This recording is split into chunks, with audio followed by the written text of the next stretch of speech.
Self-care is not selfish. I was recently reminded of this by one of my friends, coaches, and business partners, Mr. Joe Marcoux, one of the top sales trainers in the world who runs the SOS Dojo, a phenomenal sales training program that I send all my clients to.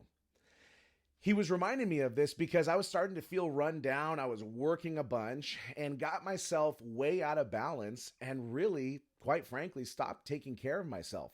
Started getting sick, and he reminded me, he's like, time out, Galel. You've got to take care of yourself. And the fact is, if we do not take time to take care of ourselves, we're going to get sick. We're going to get run down. And when we're sick and when we're run down, how effective are we? We're not going to be effective. So, one of the analogies that I share with people, because quite frankly, this day and age, you open up Instagram, you open up YouTube, and you've got all these influencers who are talking about the hustle, the grind, work 24/7, 365, holidays, you got to be working. You know, if you want to become a multimillionaire, you have to work every waking moment. That's a load of crap. Quite frankly, that is a load of crap. Does it take hard work for you to make multiple seven figures? Absolutely it does. I've seen firsthand a level of effort that it takes to generate 7 and 8 figures in a business. But at the expense of your health, at the expense of the relationships with those that you love, the expense of time spent with your children, it's not worth it. I know far too many multimillionaires that are divorced and have broken relationships with their children, that are overweight, sick, and just quite frankly are like just disease ridden now because they didn't take the proper time for self-care. Now, what does self-care look like? I'm going to paint a picture for you that was shared with me by Mr. Darren Hardy, another one of my business mentors. Now, any of you who have ever flown on an airplane know that the flight attendants typically will give you a safety briefing. And in this safety briefing, they say very clearly, in the event that the cabin loses pressure, oxygen masks will fall down in front of your seats. Make sure you place your oxygen mask on first before assisting other passengers. So if you're flying with children, make sure you put your mask on first, then you go to put on the mask for your children. Self-care for ourselves is the same way. So far too often, I see entrepreneurs who put everybody over themselves. They prioritize their clients, they prioritize business, they prioritize their emails, they prioritize all of their customers and their obligations to them, to their business ahead of actually taking care of themselves. Now, I succumbed to that about, now it's like running 20 years. When I first became an entrepreneur out of college, I did not take care of myself. I said, I don't have time to exercise. I don't have time to meal prep and plan myself, some healthy meals. I don't have time for rest. I got to hustle. I got to grind. I've got a limited number of years that I have in front of me to be able to knock out this work and be super successful. Well, what ended up happening by not taking care of myself is that I ended up incredibly overweight, depressed, anxious, having panic attacks, and found myself just in this self-imposed prison of sadness, despair, and unhappiness. It was not a fun place to be in. Now, thankfully, I got some help, and I realized that in order for me to be at my best, in order for me to perform the best that I could, I needed to take care of myself first. So again, self-care is not selfish. So what does that look like for you to have proper self-care? And how do you balance self-care and make sure that you're looking out for yourself and also building your business while not going off the deep end? Now, I'll tell you like two different extremes. I know some people that are entrepreneurs that basically have what Craig Ballantyne, one of my other mentors, refers to as the paradox of freedom. That is, you have such freedom that you do whatever the hell you want with your time. And so there are people who start a business and they go, wow, I don't have a boss. I can do whatever the heck I want whenever I want. And so instead of actually doing work, they spend their time going to the golf course. They spend their time, chipping and putting in their backyard. They spend their time reading and listening to podcasts, and they're not actually doing work in the name of self-care. That's one extreme, right? Where all you're doing is self-care. You're not actually taking care of business, but you're like, hey, I need self-care. That's one far extreme. The other extreme is you're working all the time and you never pause to make sure that you're actually filling your own tank.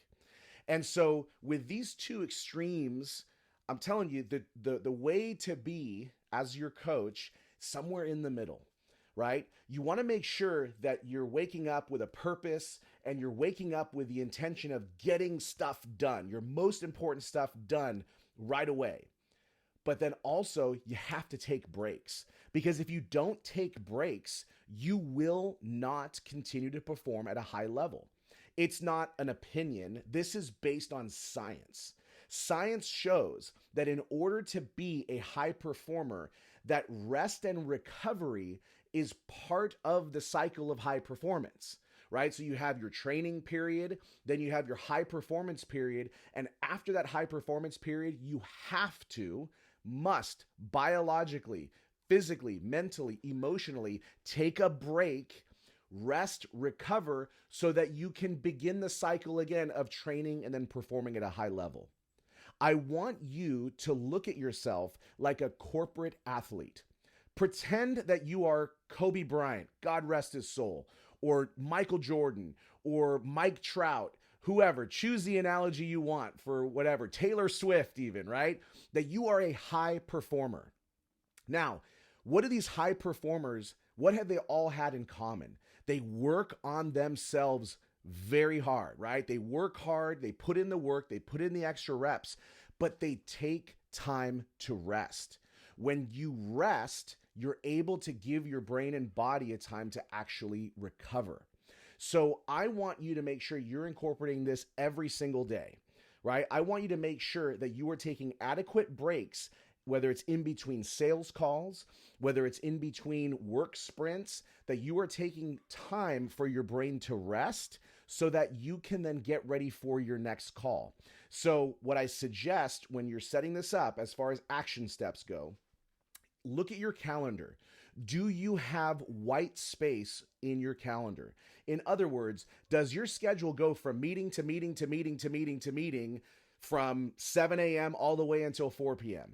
If your schedule does look like that with zero breaks in between, you're eating at your desk, right, during lunchtime, blowing through a break, that's a recipe for disaster. That could be sustainable for even a couple of years. But I'm telling you, physically, you're going to hit a wall. The older that you get, the sooner that wall comes to hit you.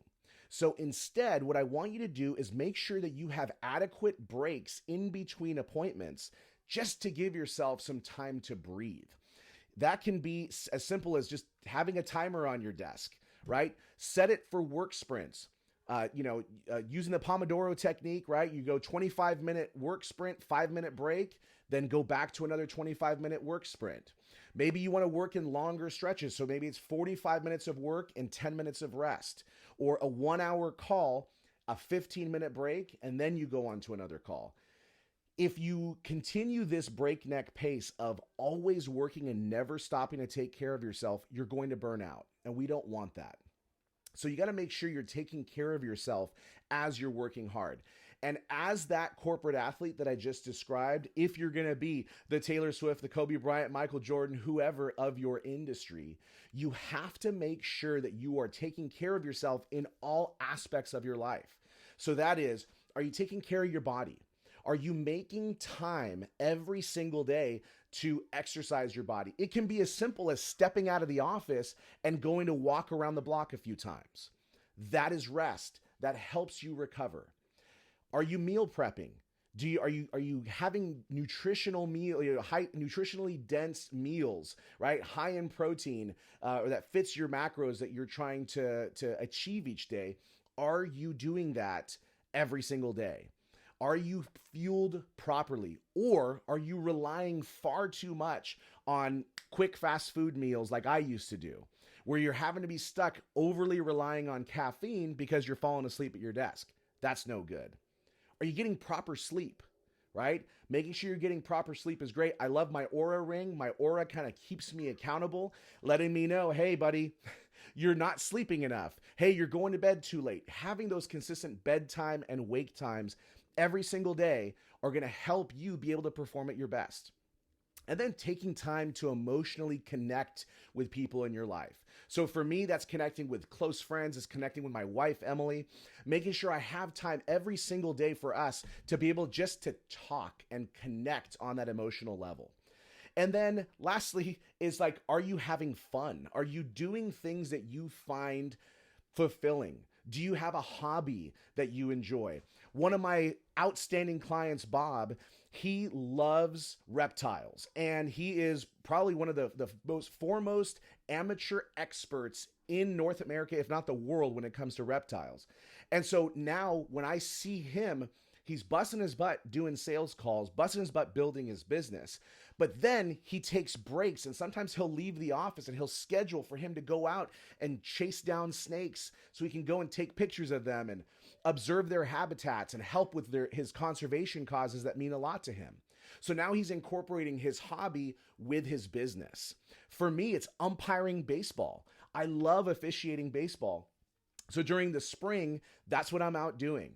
I cut out of my workday a little bit early and I go and I umpire a baseball game. In the fall, I'm out officiating football, right? So what is it for you that allows you to rest and fully recover? This is absolutely essential. So I want to make sure that your takeaway from today is that you are going to incorporate self-care. All right. Now, if you find yourself struggling with self-care, you find yourself struggling with knowing how to do this, or you're looking for a system or just need some help, I want you to get a hold of me. So click the link down in the comments below, get on my VIP email list so I can coach you directly via email. All right. And then let's talk about me coaching you, because I'd love to work with you to help you live a more fulfilling, fun life where not only is your business growing, but you're also feeling great inside in mind, body, and spirit, so you can be connected with your loved ones and truly, truly feel fulfilled each and every day. Thanks so much for watching, everybody. We'll see you next week.